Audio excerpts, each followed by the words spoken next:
Broadcasting live from the Business Radio X studios in Phoenix, Arizona, it's time for Phoenix Business Radio, spotlighting the city's best businesses and the people who lead them.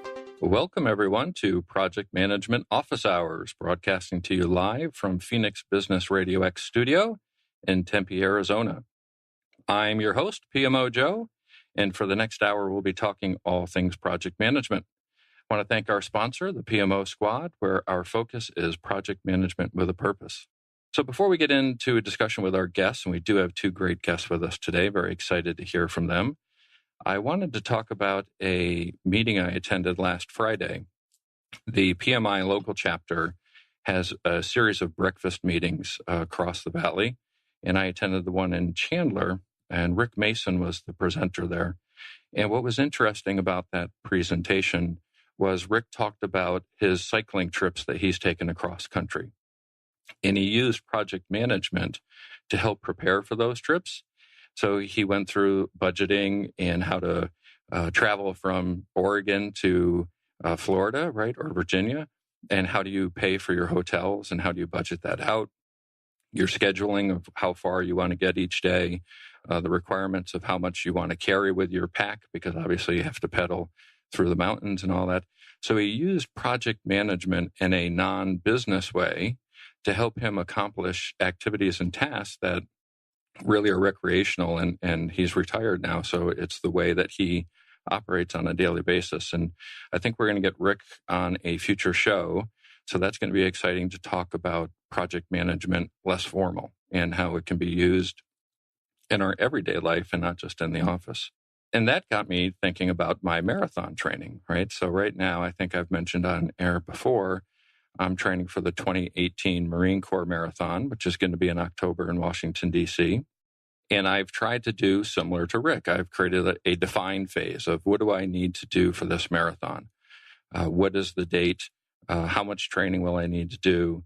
Am I going to do fundraising or not?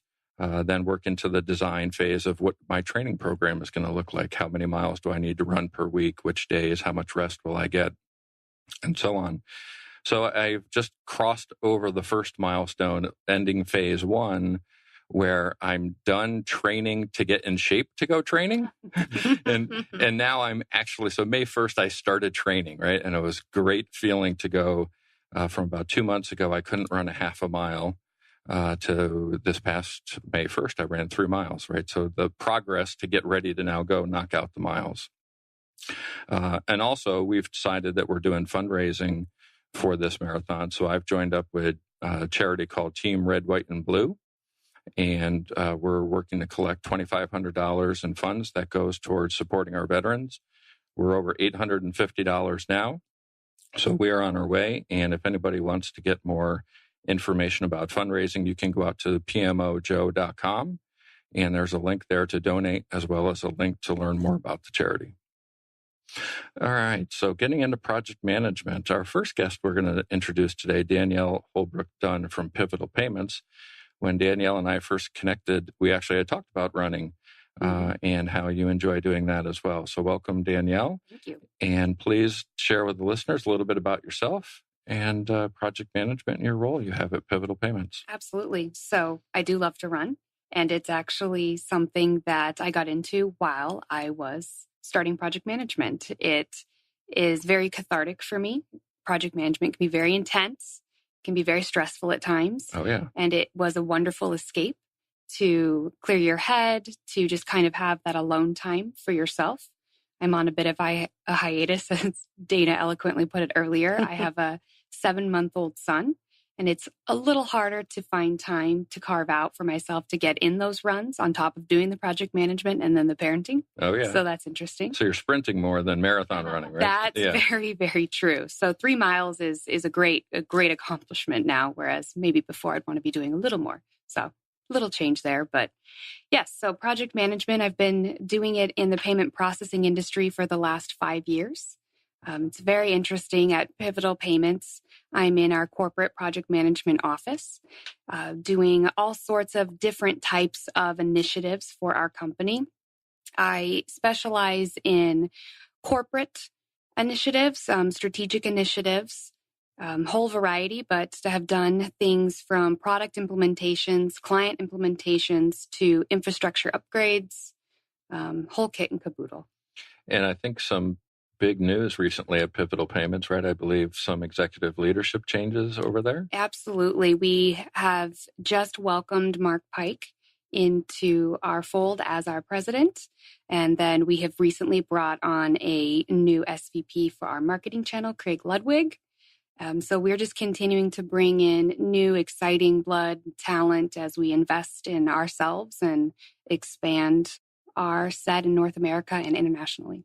Great. Thanks for being on. Thank you. Looking forward to your input today.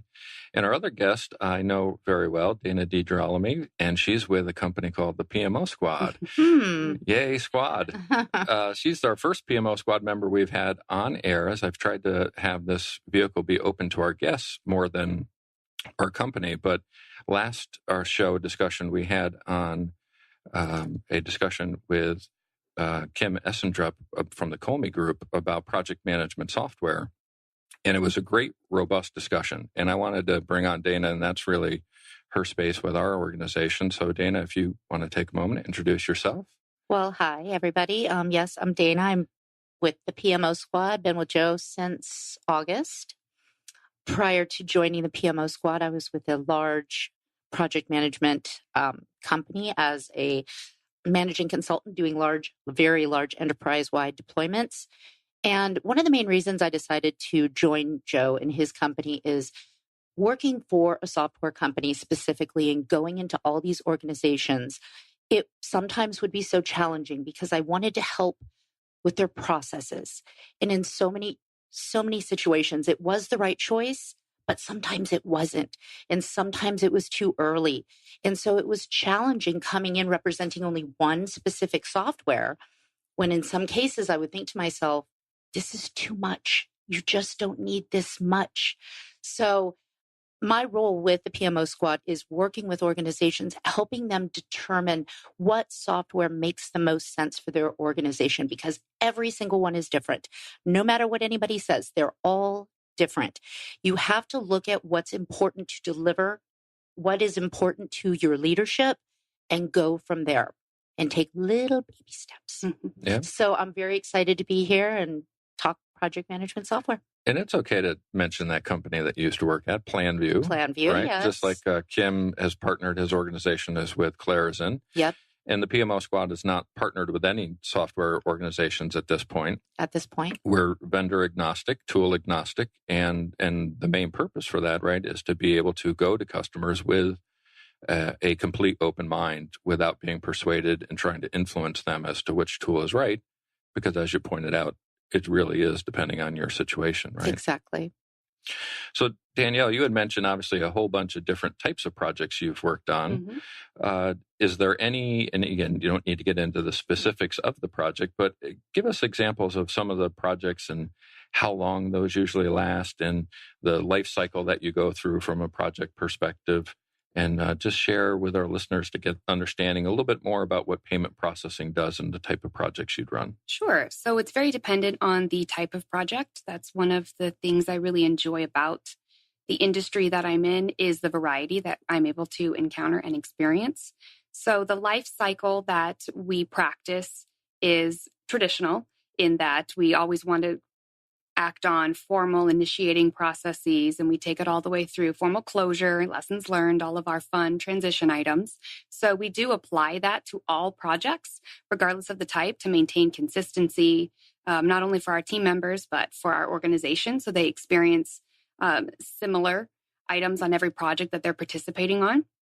In terms of the differences for the different types, when we do a client implementation, for example, it looks very different than an in-house new product rollout. So we would bring on a client, do initial interviewing them, defining their requirements, understanding their needs, their wants, really defining what's necessary or essential versus what's really nice to have.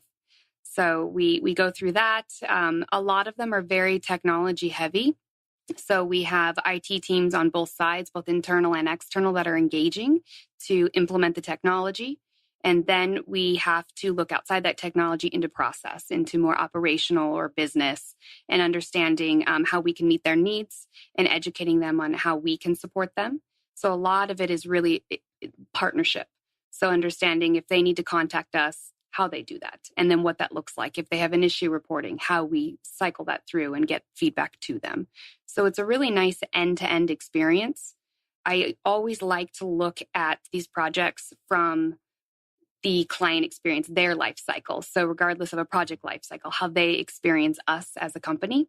So typically their first interaction is marketing. Obviously, the name is out there, the brand is out there. So from there, it's typically sales cycle, how they go through that and how they experience that onboarding from a contractual, so into legal, all the way through financials, how we're pricing, how we're selling, how we're billing, through the onboarding, activations, and then post-production support. So I try to look at it end to end, which is very enjoyable. What's great about that description you just provided, right, is so many times we'll go into a new client and we'll talk about project management and what they're doing, and they'll reference, well, we're doing project management. Look, here's our schedule, right? And they don't take into account all the integration points and the business points that are part of a project. So a great snapshot of what you go through. You also had mentioned capturing requirements, and we had on Kristen Call several episodes back, and she is the president of local IIBA chapter of business analysts. Do you integrate business analysts into your project, and how do you capture those requirements? We do. We do have dedicated business analysts, so folks who are operating in that role, and they help on the different projects as needed. So in terms of maybe a less technology heavy or less integration heavy project, the requirements are very business focused, of course, more process, more operational. And oftentimes a project manager on our teams can handle that, of course. So that's a lot of the background that we as project managers have. Or it depends on the scale or the size. They may ask for a business analyst resource to come in and do full process mapping, business requirements gathering, traceability matrix, and all of that. In terms of the heavy technology-driven ones, yes, we bring in a business analyst. They oftentimes function not only in articulating the technical requirements, but doing solution diagramming or architecture behind it. So a lot of our business is about how information or payments flows through in a technical capacity. So the platforms, the switches, the card brands. So we can get very detailed diagrams on there, and that really helps paint the picture and get those requirements nailed down and brings everybody to the same page. And connecting you with what Dana's role, right, at software, obviously, in the project management space can be very helpful, and if not used properly, though, can be damaging. How does software work within Pivotal Payments to help you in your role? Sure. So I could not agree more with you, Dana, on there's some really robust tools out there. And I'd say a Cadillac, there's a lot of Cadillacs, and sometimes you just need a little golf cart. It just depends on what you're doing. So I like to think of them as a toolbox. So there's these great toolboxes, but I might only need a hammer or a screwdriver for this project or for my PMO. So I really agree with that. We use a couple of different tools, not necessarily project management specific tools. Of course, we have the good old Microsoft project that everybody has. So we do develop our schedules in there, of course. But in terms of other types of management, we have interactive SharePoint sites. So you can stand that up for an entire portfolio of projects. So you can see those interconnectedness of them. We also have a PMO site. So this is where our entire company can come and get project status reports. They can find our information, their details, our templates, our processes, our diagrams, so they understand the governance that we put behind our PMO. And then we also have a company client relationship management tool. We're not using that in our project management capacity, but it does play a big role in how we interact and how our project team members are interacting with each other in our business. That makes sense. And again, the example of it doesn't have to be just one tool, right? It can take multiple tools. So Dana, if you were an organization such as Pivotal Payments and they had a question of like, man, there's so many Cadillacs and there are so many golf cars out there.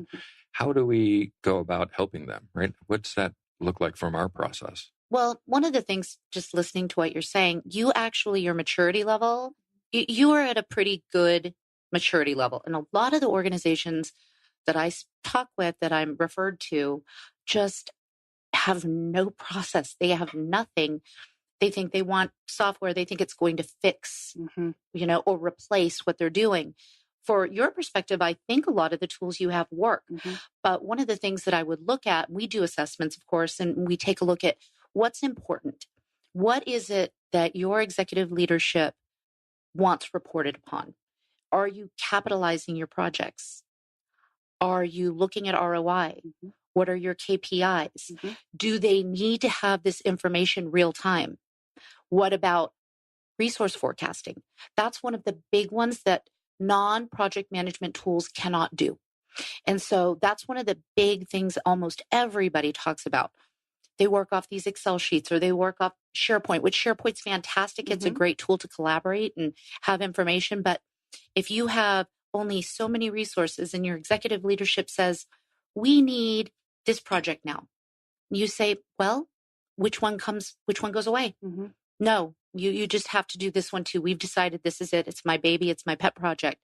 If you've got a good tool, and it doesn't need to be a Cadillac, it could be an Asana, it could be something very simple, but you need a way to show them a report and say, okay, you want this project? Then you either need to give me more money, give me more people, or we have to take this project away or delay it for 6 months. Absolutely. And having a good project management tool is really the only way that you can do that. It does nothing but help you, your organization, and it's facts. There's no emotion. And that's a big part of the problem that you hear a lot from these executives. This is my baby project and I just have to have it done. Okay, let's take the emotion away. Let's make this about facts. Look at the facts right here. And then they can't argue. Yes. Yeah, there's a lot of times we'll see that there's interpersonal relationships that have some dips to them, challenges, peaks and valleys. But when you're using a tool, right, as Dana mentioned, the emotion comes out. And now it's just how the tool has been configured, what the assessment's telling you, and then you're using data to make decisions. Yes, that's definitely something that we have been encountering over the last couple of years through our evolution. We are also using a tool called Visual Studio, which is really big for dev and agile teams. It's big in the technology space. We're trying to leverage that for capacity planning across not only the development team, but into our project management team as well. The current gap is the enterprise resource management. So that is where we're falling back on more manual tools to grasp that from other departments. So as I was mentioning, our projects oftentimes touch nearly every department, every functional area in the business. So we have to go to those areas and say, I need a resource from you to perform X. Here's the scope. Here's what we're looking for. I need to know their allocation to that project for the time of it, whether it's 6 months, 2 years. What can you initially commit to? And that's where we are having to ask, and they are having to figure that out for themselves within their own departments, how they're doing that kind of management to be able to give us that data. It would be great if we could just see that data throughout the business. So we can see it for our dev team and we can see it for our PMO team. We know where we're all at. We know each other's capacity, but it's as we're branching out and trying to get that data into some system, some tool where it's easily accessible. One of the things that I notice in all the organizations, so I've been doing project management for ever, but I've been doing in this space in the project management implementations, these large tool implementations for greater than 10 years. How it happened, I don't know. It just sort of happened. But what I notice is successful companies with a good project management tool, really any software, you have got to have executive buy-in. Yes. You have to, because if you cannot do it from the bottom up, if you don't have that executive leadership buy-in, they get it.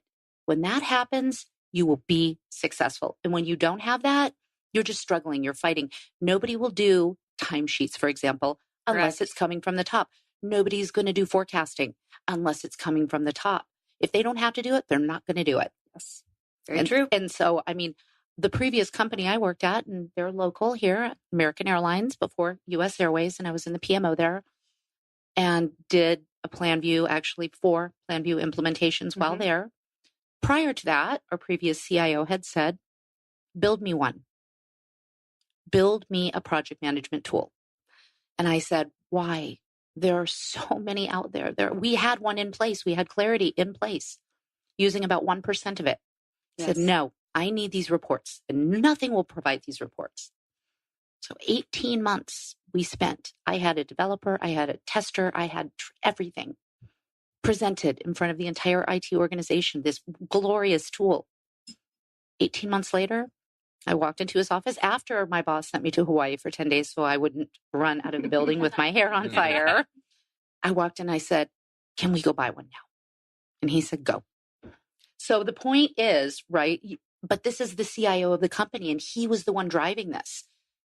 That makes all the difference in the world. Yeah, leadership, obviously, when we look at the pulse of the profession reports that come out each year from PMI, the number one influencer for project success is always engagement from your stakeholders, executive sponsors. So I couldn't have said it any better, right? We don't get success in our industry unless leadership is bought in, right? So that's what we're out there trying to get. Part of that, right, is also customers' expectations, right? Yes. And Danielle, your business really is built upon working for customers, That's right? Exactly You're a service provider. For. Absolutely. So how do you handle in a project management capacity those customer expectations? So that's an interesting question because it can be, as I mentioned earlier, a specific client that has made custom, we've done a statement of work and they need some custom development or custom integrations that we can provide to them as a service to realize their functionality that they'd like to have. Or it can be we hear the same type of request or similar pain points from our client base. So that's interesting. That's when we have a gap in our product set, or we feel that we can have continuous improvement in an existing product. So when we hear those things, when we hear, everyone is asking for the ability to work their chargebacks online. They want to be able to access a portal. They want to have single sign-on from this other reporting tool that we already are giving them. And they want to be able to do this online. That's when it's really interesting to be in the corporate or the enterprise side of a project management office, because typically product is the team that identifies that along with client experience or our contact center. So that's really where those two areas come together and they say, we're hearing this. Can you do it? And they go, we think we can. Let's put that business case together. And then let's take it to the project management office and let's see what they can do with this. So that's really where the governance process or the enterprise visibility comes into play to bring that to life, to deliver that value to our client base. And how does a customer respond to that, right? Is there a feedback loop there? And yes. So we'd love to hear all the positive ones. We'd love if everybody would contact us and tell us that they have feedback or love something that we've changed or done. Oftentimes it's us sending out that information. It's a push communication from us into the universe, whether it's via social media or it's a direct communication to our clients. We do direct emails to them, as well as, again, posting things, maybe improvements in different social media spaces. And that's where we'll hear it. Or when they call in, we may ask, have you been using this tool? Did you see our recent rollout of the ability to do this kind of reporting or this functionality in this tool? And sometimes they say, I didn't see that. And then we have the ability to share with them, yes, you can do that. This is how it works. And get them excited through that interaction. Or other times, it's kind of interesting. We don't hear maybe the communication from them that, hey, I love this. I love that you did it. But what we see is less frustration in calls. We'll actually see a difference in what we're hearing. Maybe there's less pain points being reported on something in particular. And then we know what we've delivered is giving them value and easing their life. One of the great things about the show, you had just mentioned social media there in your answer, and I just wanted to throw out to our listeners that we are on Twitter monitoring. If you have a question for Dana or Danielle or me, you can use hashtag PMO Joe, and we will get your question live on air. And this is internet radio, right? So we are across the world on air. We're not just here in the U.S. I mentioned before we went on air today that I'm getting feedback now from across the globe, and just had some interest from Spain come in. as well as California and other parts across the U.S. So while we're a Phoenix-based show, we're certainly catering to the world, and we want to get input from across all continents. So thanks for the social media reminder, Danielle. You bet. And if you have any questions, once again, just tweet them over, #PMO Joe, and we'll get to them on air. So Dana, a question for you is, right, everything we do should have a result. There's some outcome that we're searching for. And when we look for the software, we want software to do something for us, right? Generally speaking, what are those outcomes? What are we trying to get out of project management software? The only reason to use project management software is for those outcomes. That's how you need to think about it. What is important to your organization? So all organizations should have these KPIs, key performance indicators, right? What are your strategic initiatives? All companies or organizations should have these initiatives that are important to your companies. Therefore, everything you work on should roll up to one of these initiatives. This is how you're able to determine what's important to your organization. Is it that you want to grow your organization? So then it trickles down to these projects. Okay, does this project roll up to one of these initiatives? And then how do we report on or get the outcome? It doesn't need to be a report. It could be a dashboard. But that is the main purpose, to just have project management software, say so people can do time entry. Yeah. Well, okay, why are they doing time entry? It's because we need them to load their actual work, so then we can determine what their forecast is, so we know what they can work on next. Or alternately, if your organization, if capitalization and operating expenses is important, and you need to know that every time this developer works on that, we are able to capitalize that work. So the outcomes are based upon what you do, but you have to be able to measure them. And then that is how you know you are successful, right? Do you find that there are businesses who focus on specific outcomes, maybe fewer, or do people oftentimes spread themselves over many? It depends. I'm going to say the consultant that it depends, but I find more than not really overextend themselves. They think they think they need everything. Yes. Right? Yes. They do. They think And now. No, yesterday. Yeah. They needed it yesterday. And they need everything. But really, in reality, most don't. Most just, they want to know how much they spent this month, what their people are working on, what they're going to be able to work on next, what the status of the projects are. Are we on track? Are we on budget? You know, all the standard things. And to have a good project management tool, you get that real time. It's not, everybody loves Microsoft Project, and that's great. And guess what? Almost every single project management tool out there integrates with it. Yes. So you never have to lose your project. But that's what it's all about, right? It's about giving your stakeholders what they need so that your corporation, your organization is successful.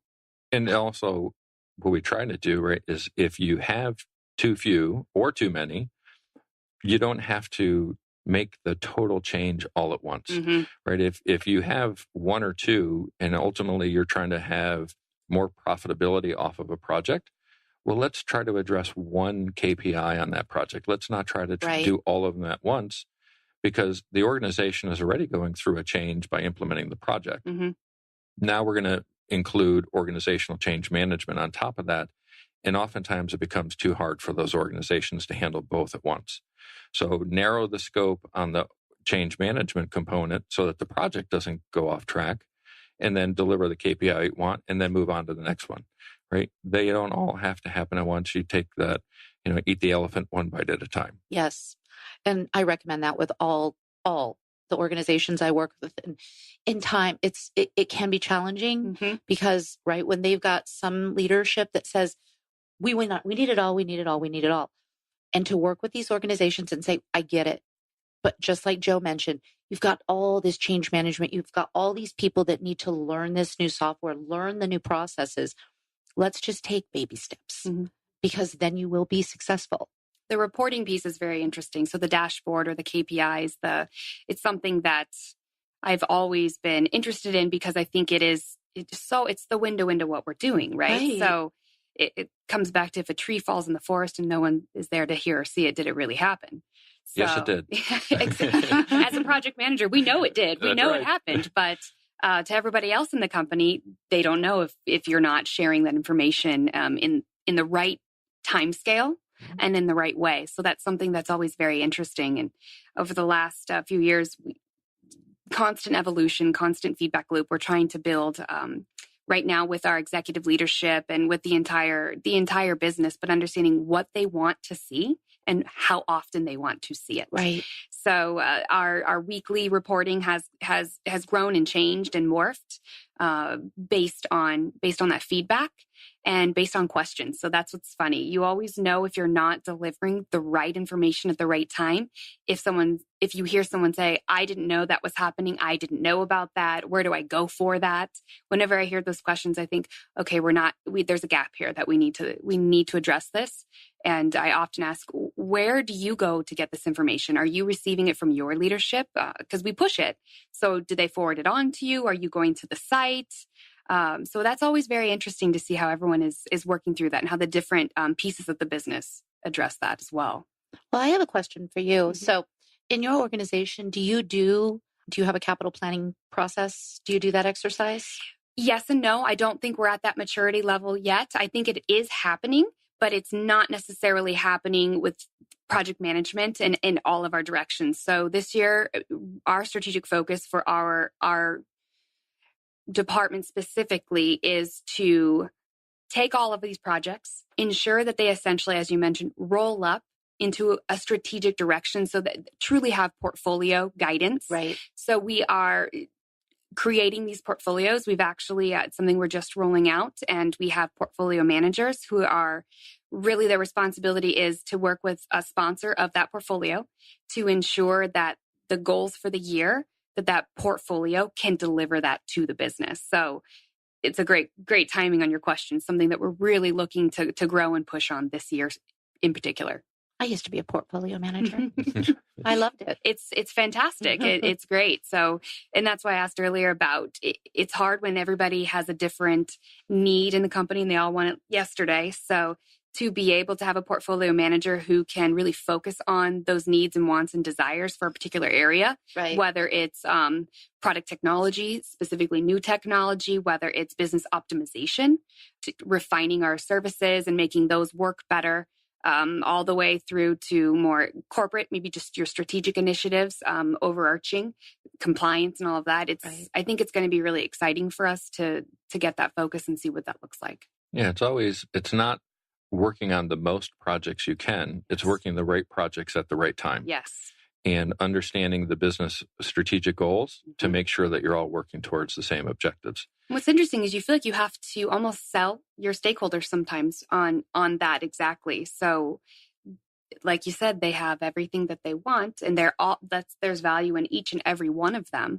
But perhaps we need to focus on these because of X, Y, and Z. We can get some benefit here, or we have some synergies across portfolios and projects. And then we can move on to this next group of projects or this next objective. But it really is helping them understand. It's really road mapping projects for a year. But it's interesting to bring that understanding together throughout the enterprise.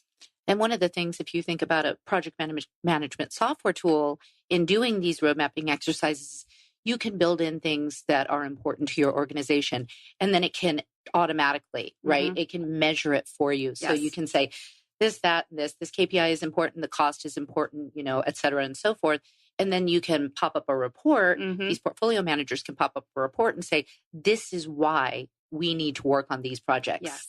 And there is, again, no emotion, and it's not manual, and it's real time, and you have that data. Yes. And when new projects come in, you can say, where does it fit? Exactly. So do those what if scenario exercises. Precisely. We had been using Excel to tried and true for doing exactly that, for rating. Yeah. Rating proposed initiatives.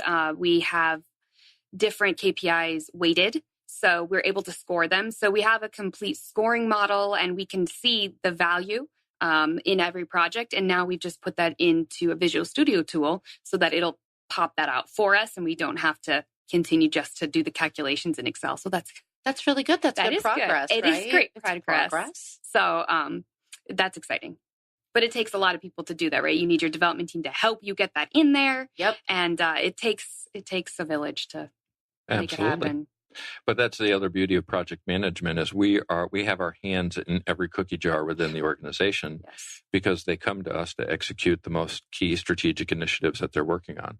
And that's why I love project management so much. We never have a dull day, and we're never working on something that's not important. And why wouldn't you want to do that, right? I just love it.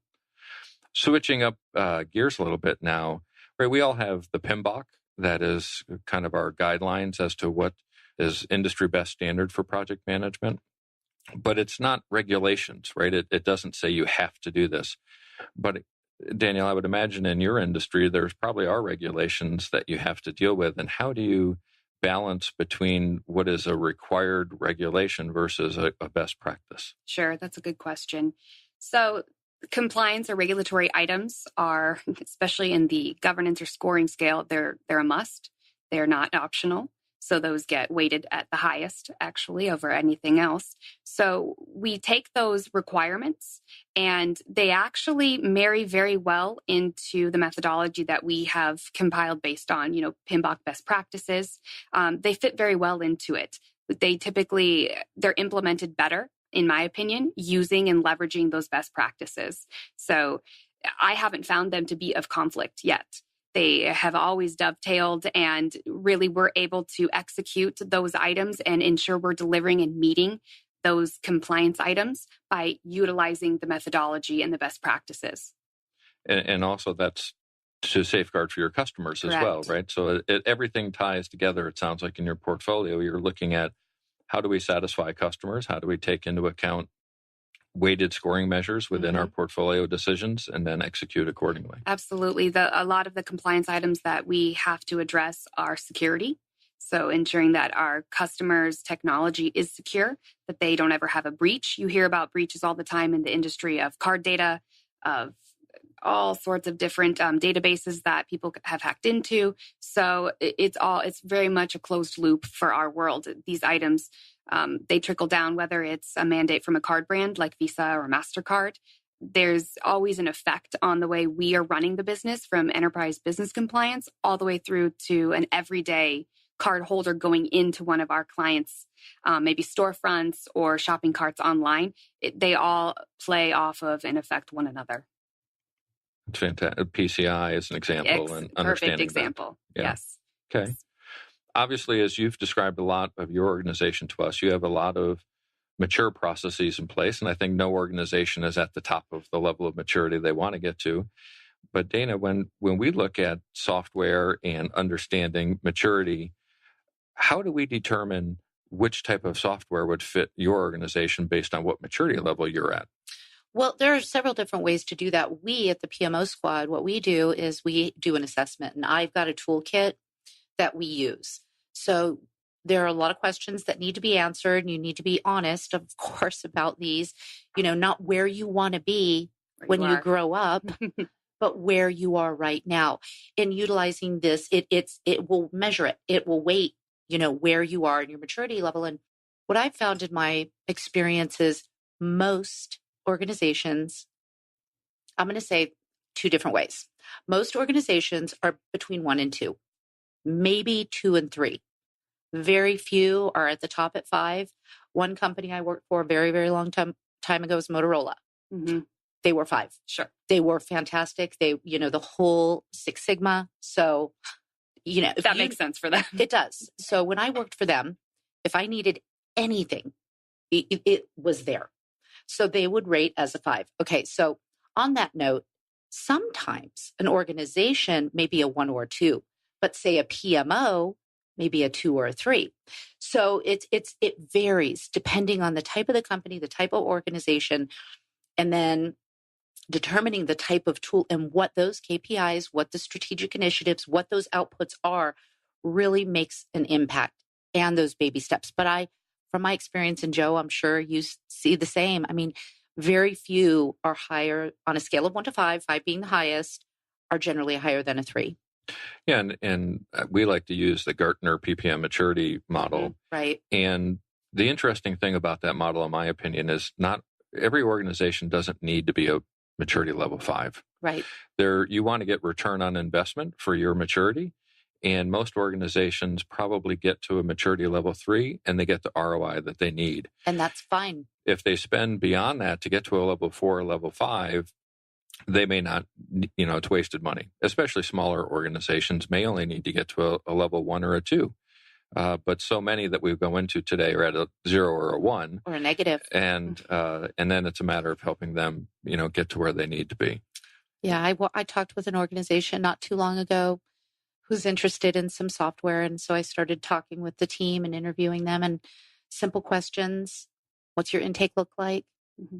Well, that's pretty good. So what do you use? Well, we use email. Okay, so there's that. So what kind of methodology do you use? Well, it depends on the project. Do you use Microsoft Project? Do you use Agile? It depends. So no consistency, right? And so I'm thinking and I'm talking and I'm thinking, oh, their process, they really need so much help. I could help them with their processes. And you're not ready for software yet. Sure. You're not ready to take that leap yet.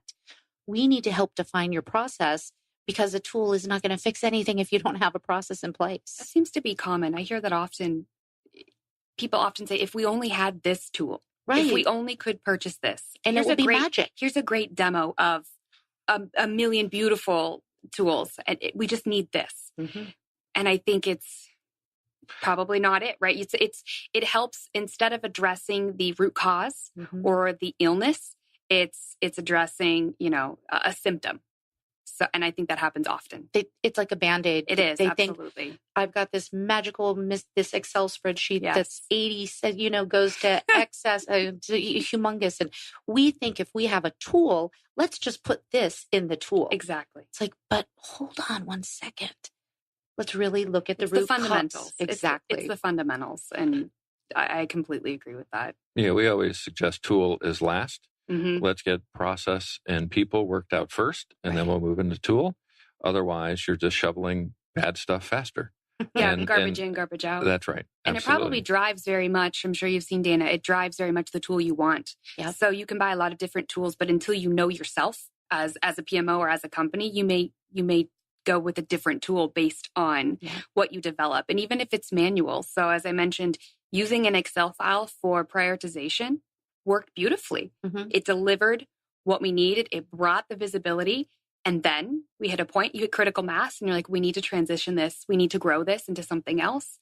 But we didn't know if that was how we wanted to do it, the visibility kind of item. So it was having to go through that and use that file and get that feedback that made us have the ability to make the decision how we'd mature into the next item.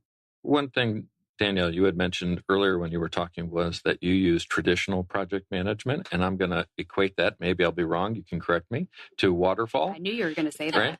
Right? So what are your thoughts on Agile versus waterfall, and how does that play into pivotal payments? So I have a love-hate relationship with the term waterfall.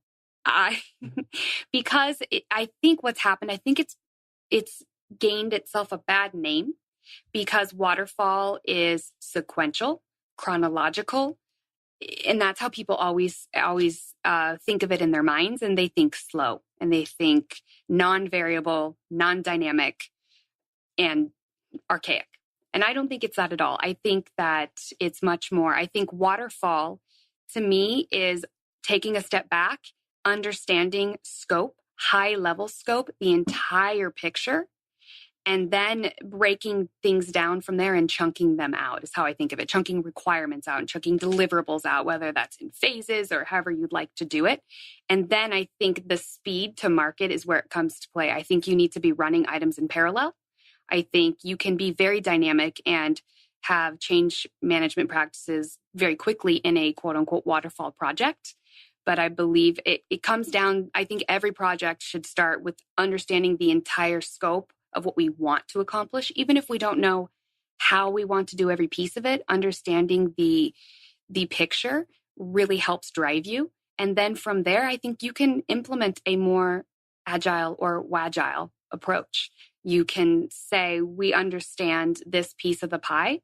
we're going to plan the overarching pieces that we know about, and we're going to start executing them while we're gathering requirements and refining and doing planning or analysis on these other phases or these other deliverables. So I think it's a marriage between the two. I think it's agile.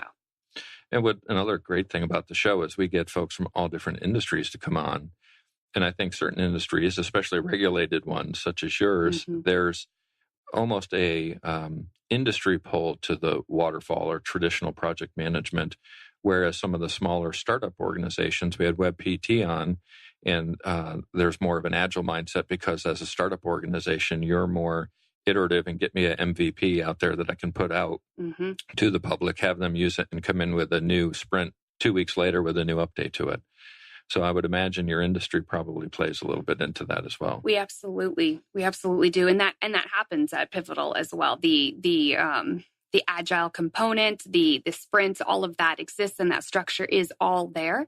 And it does come down to the project. So if you are working on an initiative that is tech-centric or product-centric only in the technology, you can live in that space solely. When you're working on the larger, more complex projects that touch every piece of the business, technology or your technical readiness is but one component. You're looking at process mapping, at training, at delivering product materials, at rolling out legal documentation, getting sign-off from government authorities. So that's where I think you need both traditional and agile to be successful, because I think you would miss the boat, miss the timeline, miss requirements by only subscribing to one methodology or the other. And of course, I'm a huge sports fan. So everything in my mind always goes back to a sports analogy. And I'm a Steelers fan. So the Steelers for years and years have played a 3-4 defense where they use 3 linemen and four linebackers. And us long-term fans always said, when are we going to switch up and go to a 4-3 defense with 4 linemen and 3 linebackers? But you're restricted based on the personnel you have. From a software perspective, imagine if you're a waterfall or traditional shop and you buy software that serves that process and you decide we're going to become an agile shop. You now have to go out and get new software, and you have to get new process, and you may have to get new people to understand that, certainly training for those folks. So Dana, how do we work with clients that are kind of looking at different approaches to process, right? At waterfall versus an agile. Certainly some tools handle both, but some really are specialized in one or the other. It's a good question. So I can actually give a real life experience example of this. So while I was at US Airways, before I joined the PMO there, I was hired on as a program manager for the vacations area. So the vacations piece of the website. And my director at that point decided we were going to do an agile initiative. Okay. We were the first team in the entire organization to do so. So the organization, and it is a very long, difficult, especially for a large organization, to do this agile transformation to do that. As far as software goes, at that time, we just used TFS. We had TFS to do it. Tools more and more are realizing you have got to be agnostic. So there are some tools out there. And when I talk about waterfall and some of the way in that PMBOK representative way of a tool, certain things agile tools don't do. Correct. Okay. They don't report financials. None of them do, because all they're focused on are these sprints in this team and, each sprint and then the retrospectives and that type of a thing. Some of these more robust project management tools that people think are really waterfall, it's irrelevant. It doesn't matter the methodology. Correct. But it's what is important to report on. I will tell you almost all of these can do it either way. You can represent the way you do your project management methodology in most tools. Now, if it is a Jira, well, that's an agile tool. And a lot of companies really like Jira. But then the CFO, say, for example, says, I need financials. Yes. Okay. So you can't get that out of those tools. And then there are tools like PlanView that don't, and they'll admit it, we don't really do agile. That's not what PlanView Enterprise does, though they did just purchase an agile tool, Lean Kit.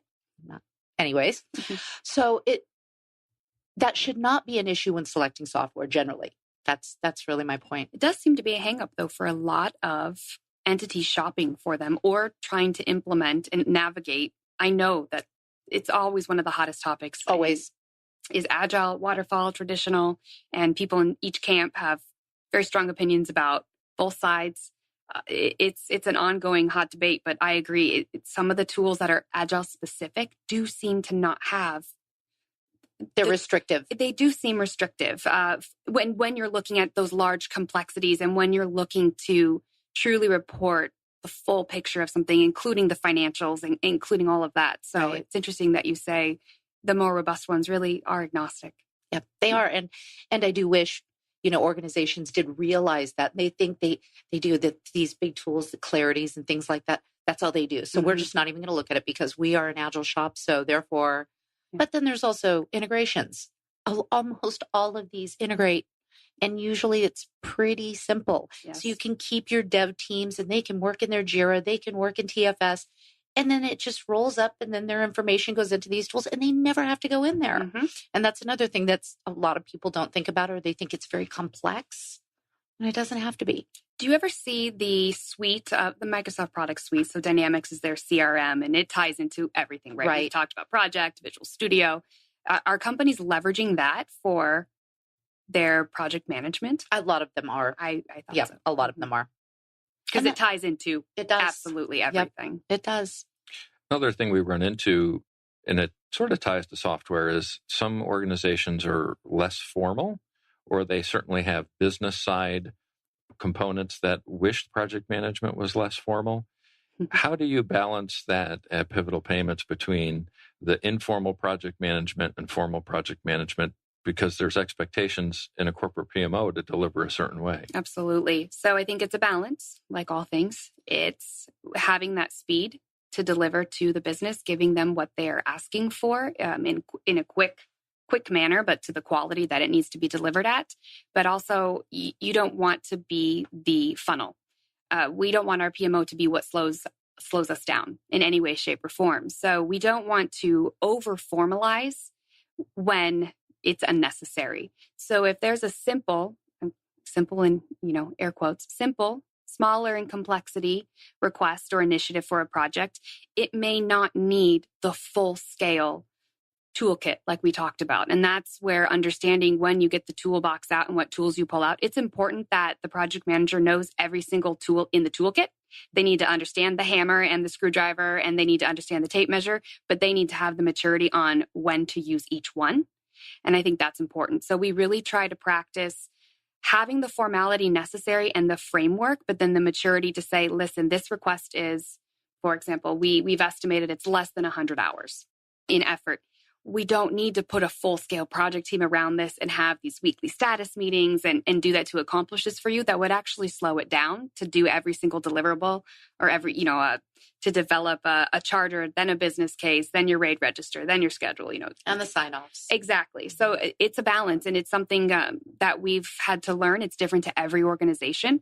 And I think at Pivotal, we get feedback, and you have to earn that trust with our stakeholders as well. So oftentimes non-PMO stakeholders or those who have been elsewhere and haven't seen value, maybe they think you're an unnecessary just kind of gatekeeper, and it slows them down to getting what they need out there in the marketplace. So I think you have to earn their trust. You have to show your value. And we work at that. You want to be communicative and fast and deliver into quality. And I think as you get through a couple of those projects with stakeholders, they see, wow, if we send stuff to the PMO, it's done well. It is done quickly. And maybe we do have to take a couple of initial steps to maybe get through that governance or provide things that we don't want to provide up front. It takes a little more work on the stakeholders' end. But by doing that, we see that the quality that's coming out the other side is really there. It's a more full-baked idea. And when it's rolled out, it's really complete. So yeah, formality doesn't have to equate to bureaucracy. But it's sometimes people really feel that way. Yeah. So it's something that you really got to almost practice formality while acting informal. Yeah, and it's, I think one of the problems within our industry, and again, having folks on like both of you to talk about this has been important for me, and I hope our listeners benefit from it as well, is the PMO average lifespan is about 3 years in the industry. Mm-hmm. And then they change leaders, change tools, change process. And as an organization, how do you respond to that? Imagine if we changed our HR function every 3 years or our accounting department every 3 years. We wouldn't be able to survive. It's exhausting. And that's where they lose the credibility. And you have to come in and rebuild and then re-earn that trust all over again as an organization. So that's, for us, I always go back to NASA, right? When we're trying to send a rover to land on Mars and then for a decade plus send back pictures and dig and give us soil samples, project management needs to be robust and it needs to be able to send something to Mars. If we're trying to do internal projects, it doesn't have to be sending a rover to Mars, right? It's balancing out what your internal and customer needs are and how disciplined you need to be.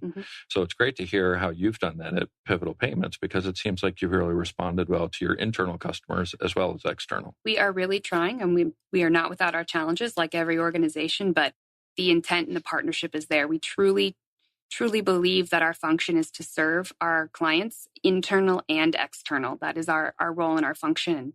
We want to bring that value every single day. As you said, bureaucracy is not the goal, but I would love to get rid of that and have no one think that at any organization. I would love for them just to see the value in project management and what we do, because it's so very valuable. Well, Danielle and Dana, it's hard to believe, but we are basically through our hour. That went fast. So thank you so much for being on the show today. I wanted to give each of you a moment also to let our listeners know how they can get in touch with you or give you a last chance to talk about what you're doing and your company. So Danielle, we'll start with you. Absolutely. So people can always access us and learn more about Pivotal Payments at pivotalpayments.com. We've got a presence on every major social media channel. Just look for Pivotal Payments. And I will say that in our Scottsdale office, we are hiring for a project coordinator. So we are looking to bring a new team member on. So if anybody is listening and knows someone and is interested, we would love to hear from you. You can go to careers on pivotalpayments.com. You can go on LinkedIn. And you're also welcome to reach out to me directly via email. My email is dhdunn, DUNN, @ppi.me.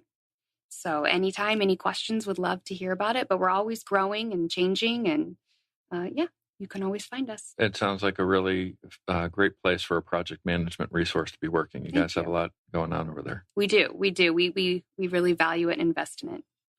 All right. Dana, how about yourself? So you can contact me. So my last name is, everybody butchers it, so I'm never offended by it. Dana.DiGerolami. I'm on LinkedIn. Please find me, reach out. If you have any questions about project management software, would love to chat. You can also go to the PMOSQUAD.com. We do free assessments. So we love to help organizations just better understand what they maybe want to be when they grow up, even or what they want to be right now. So feel free to go out there to the PMOSQUAD.com.